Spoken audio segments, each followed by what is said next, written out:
Hi guys, நானும் எங்கள் அண்ணனும் ஒருத்தரை மீட் பண்ணலான்னு போனோம் சென்னைக்கு.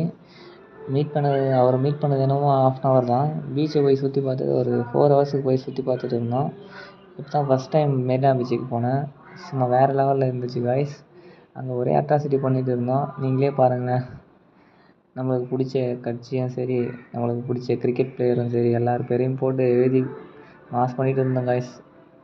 நாங்கள் பண்ணதெல்லாம் பார்த்துட்டு எல்லோரும் எங்களை ஒரு மாதிரி பார்த்தாங்க. நீங்கள் எங்கன்னா பாருங்கள் அப்படின்னு சொல்லிட்டு நாங்கள் இஷ்டத்துக்கு அட்ராசிட்டி கொடுத்துட்டே இருந்தோம். செம்ம ஃபன்னாக இருந்துச்சு காய்ஸ், செம்ம என்ஜாய்மெண்ட்டு காய்ஸ். நாங்கள் விராட் கோலி ஃபேனு.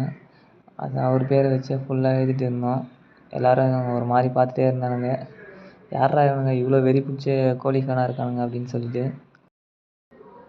அவங்களுக்கு தெரியாது நாங்கள் விராட் கோலியோட வெறித்தனமான ஃபேனுன்ட்டு. இந்த அட்ராசிட்டிலாம் பார்த்து அவங்களே கண்டுபிடிச்சிட்ருப்பாங்க இவனுங்க பயங்கரமான ஃபேனுன்னு சொல்லிட்டு. சரின்னு சொல்லிட்டு நாங்கள் அப்போ கூட நிறுத்தலை, எல்லாத்தையுமே எழுதி பார்த்துட்டோம் காய்ஸ். செம்ம என்ஜாய்மெண்ட்டு காய்ஸ்.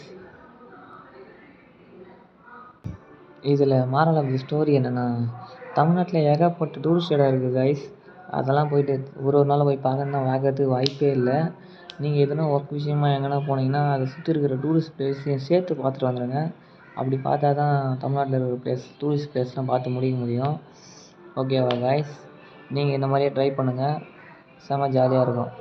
அப்புறம் இந்த வீடியோ உங்களுக்கு பிடிச்சிருந்தால் லைக் பண்ணுங்கள், கமெண்ட் பண்ணுங்கள், அப்புறம் சப்ஸ்கிரைப் பண்ணுங்கள் காய்ஸ்.